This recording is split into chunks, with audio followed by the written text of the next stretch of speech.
entertainment check-in. Getting into some bite down boxing. Only a couple of weeks now. Getting back to talking about the sport, um, and obviously it's a fantastic quarter of boxing.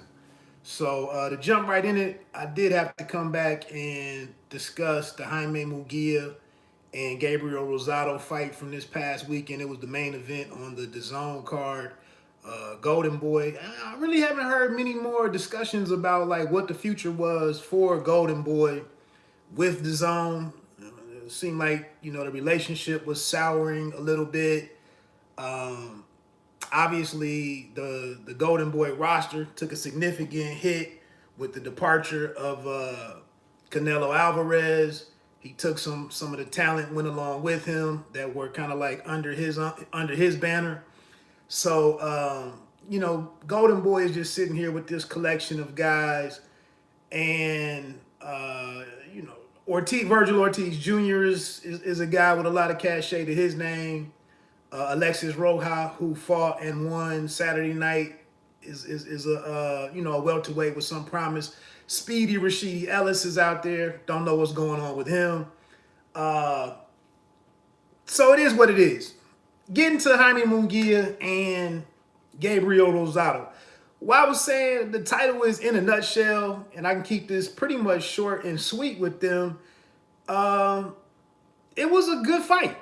The suspense and drama that was there revolved around whether or not veteran, Gabriel Rosado could figure out something and hang the first loss on Munguia. That didn't happen. It was a good action fight. I don't really have any knock against Munguia. He gets another victory. 35-year-old Gabriel Rosado coming down from super middleweight, being on a good run himself, coming off of a fight where he stopped Bektamir Melikuziev. He was sent in there. He was sent in there pretty much for a payday, journeyman, gatekeeper, etc., etc., and was knocked down in the first round, I believe, from a body shot from Beck the Bully. And he got up and got Melikuziev out of there with a KO punch of the year type display. So he comes into this fight. We know he probably should have got a victory against Danny Jacobs, but all of that stuff was like his super middleweight. So here he is late in his career. He comes all the way down to 160. And, I had some concerns about how would his gas tank look? How would his chin be?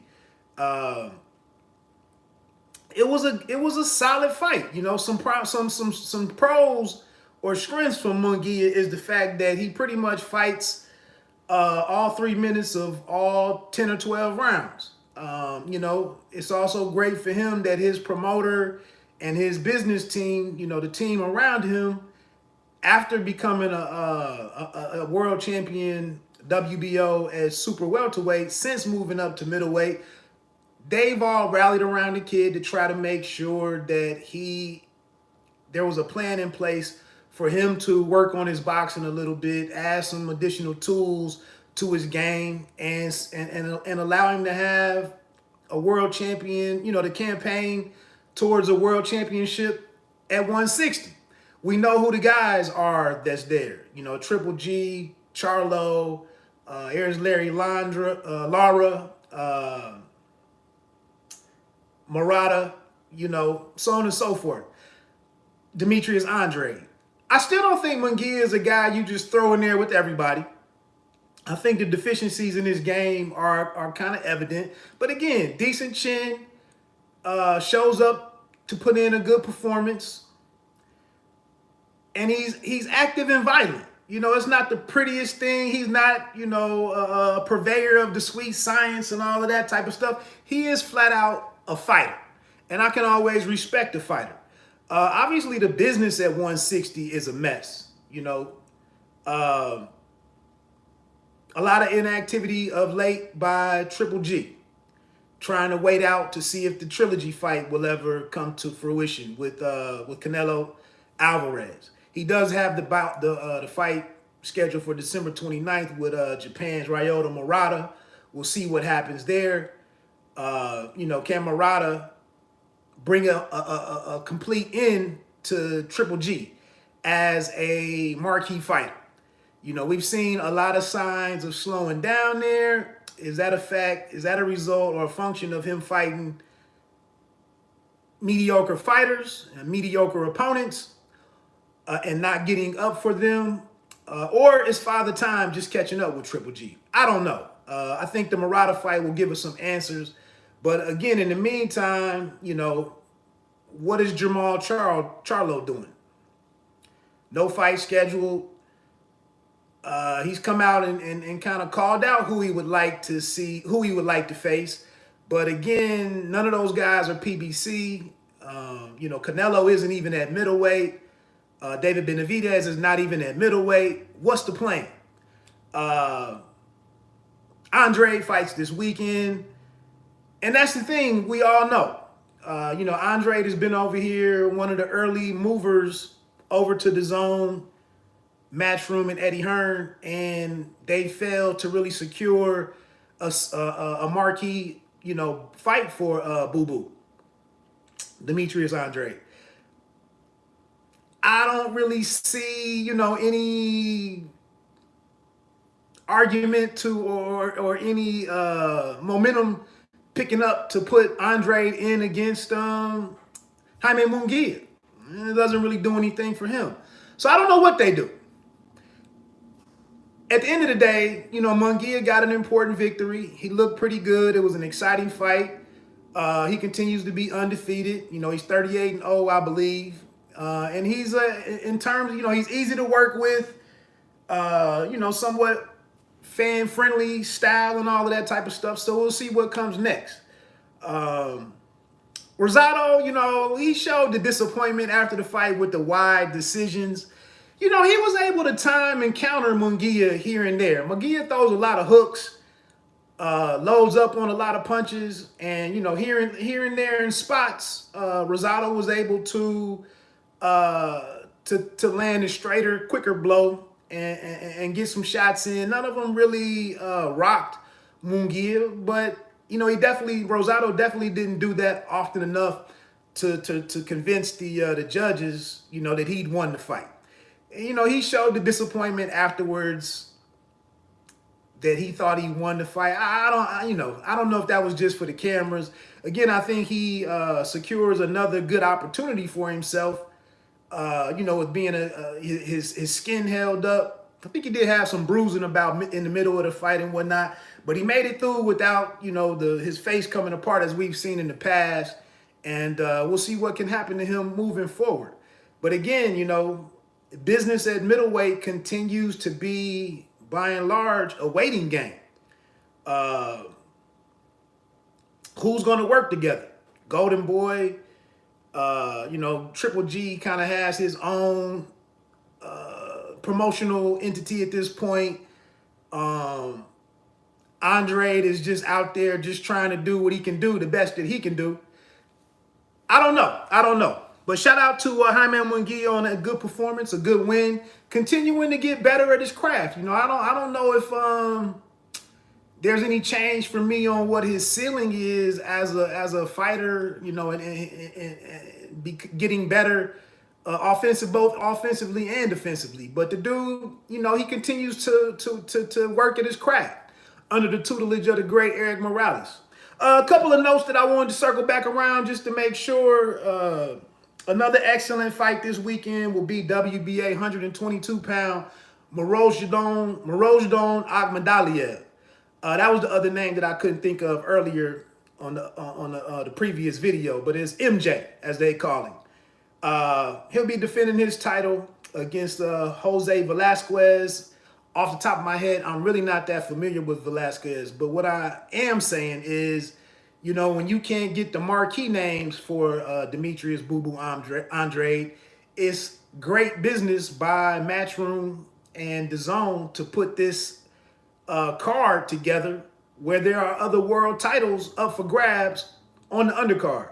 Also on the card, I couldn't remember if I said his name correctly or not, but it's Julio Cesar Martinez, the WBC flyweight champion, a super entertaining fighter. One of my favorite small guys to watch in action. You know, he fights with power in both hands. He's aggressive as hell. He boxes a little bit. He bangs a lot.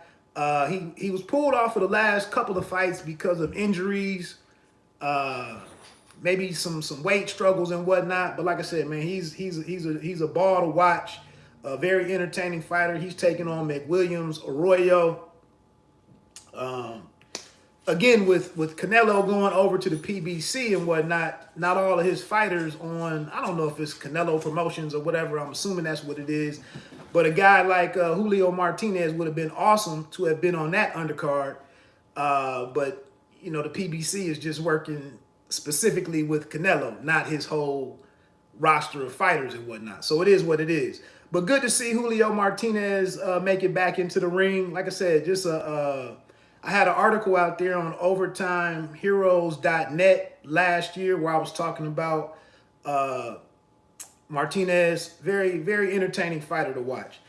Also on that card will be light heavyweight Khalil Cole. He's just going out for his second fight. East Coast guy, I want to say.